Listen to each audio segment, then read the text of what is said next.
Retomamos nuestro estudio adentrándonos de lleno en los métodos físico-químicos o instrumentales.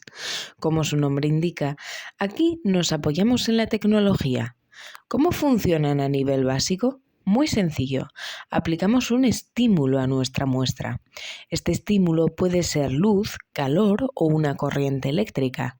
La muestra reacciona a este estímulo y esa respuesta es captada por un transductor o detector que la convierte en una señal eléctrica. Esta señal se amplifica y, finalmente, la vemos en la pantalla de un ordenador. Dependiendo del estímulo que usemos, clasificamos estos métodos. Si usamos radiación electromagnética, hablamos de métodos ópticos. Si usamos voltaje o corriente, métodos electroquímicos, y así sucesivamente. Veamos más de cerca los métodos ópticos. Esta tabla puede parecer abrumadora, pero la clave está en dividirla en dos grandes bloques. Por un lado, los métodos espectroscópicos, que implican un intercambio de energía entre la luz y la materia. Aquí medimos si la muestra absorbe luz, como en la espectrofotometría ultravioleta visible, o si emite luz, como en la fluorescencia. Y esto lo podemos hacer estudiando moléculas enteras o átomos individuales. Por otro lado, tenemos los métodos no espectroscópicos. Aquí, la luz choca con la materia y cambia de dirección, pero no hay absorción ni emisión de energía. Estudiamos fenómenos como la dispersión de luz, en la turbidimetría, o cómo se desvía al cambiar de medio, como en la refracción. Cambiando de tercio, tenemos los métodos electroquímicos, donde jugamos con la electricidad. Podemos medir el potencial eléctrico en una potenciometría, la intensidad de corriente en una voltamperometría, la carga en una coulombimetría o la capacidad de conducir la corriente de nuestra muestra, como en la conductimetría. Existen muchas otras propiedades medibles como las térmicas o la masa de los iones, en la famosísima espectrometría de masas. Pero hay una categoría especial que merece su propia mención, los métodos instrumentales de separación, como la cromatografía o la electroforesis, que nos permiten separar los distintos componentes de una mezcla compleja antes de medirlos. Llegados a este punto, la pregunta es, ¿cómo sabemos si nuestro método instrumental es bueno? Para evaluarlo, utilizamos los parámetros de calidad o características de funcionamiento. Hoy vamos a desglosar los más importantes: exactitud, precisión, sensibilidad, intervalo útil y selectividad. Estos son los cimientos de la confianza en cualquier laboratorio del mundo. Empecemos por la exactitud. En términos sencillos, es qué tan cerca está nuestro resultado del valor verdadero. Lo expresamos matemáticamente como un error relativo porcentual. Porcentaje de error relativo es igual a x menos mu partido de mu por 100, donde x es nuestro valor y mu es el valor real. Pero, un momento, si estamos analizando una muestra desconocida, ¿cómo sabemos cuál es su valor real? Para eso, usamos los materiales de referencia certificados, como el de la foto. Son muestras fabricadas con una concentración de analito que se conoce con absoluta certeza. Si analizamos este bote y nuestro resultado coincide con lo que dice la etiqueta, nuestro método es exacto. El siguiente concepto es la precisión. Ojo, que en ciencia no es lo mismo que la exactitud.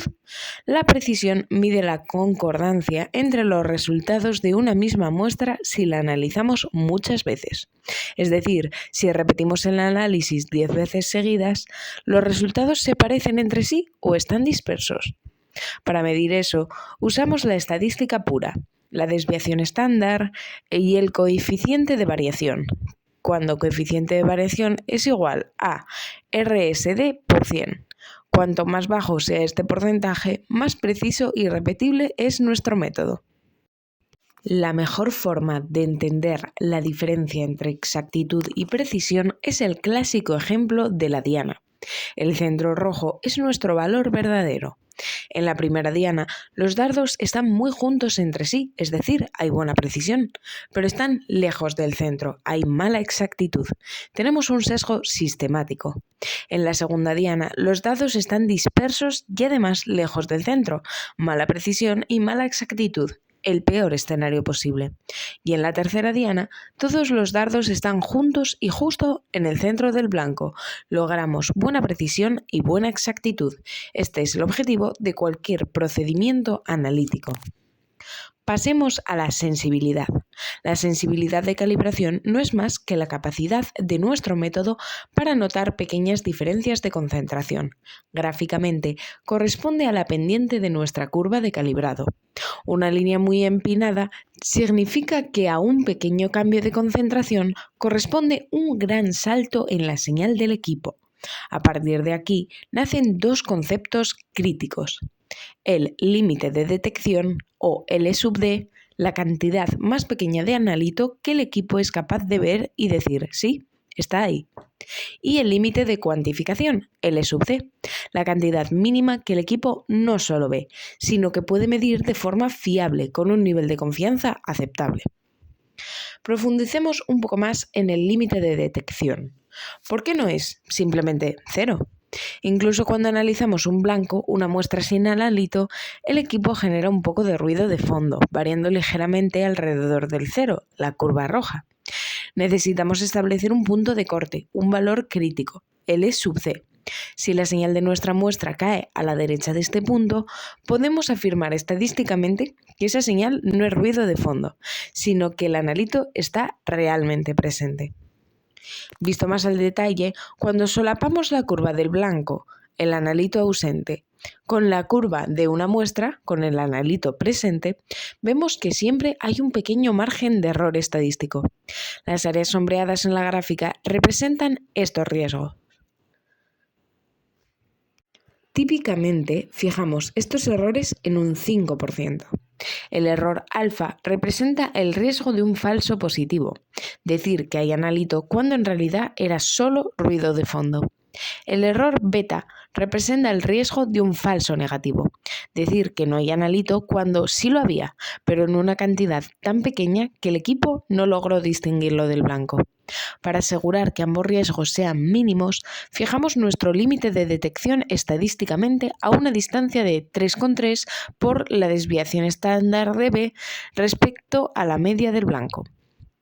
Y una vez que tenemos bajo control lo que somos capaces de detectar y medir con fiabilidad, nos surge otra pregunta. ¿Hasta dónde podemos medir? Aquí es donde entra el intervalo lineal. Si miráis la gráfica, vemos que a partir del límite de cuantificación, LC, la señal sube en línea recta y de forma proporcional a la concentración. Este es nuestro espacio de trabajo seguro. Pero cuidado, si la concentración sigue subiendo demasiado, el detector se satura. La línea deja de ser recta y se curva. A partir de ese punto ya no podemos aplicar nuestra ecuación matemática de forma fiable. Por tanto, el intervalo lineal es ese rango de concentraciones exacto en el que nuestro método es aplicable.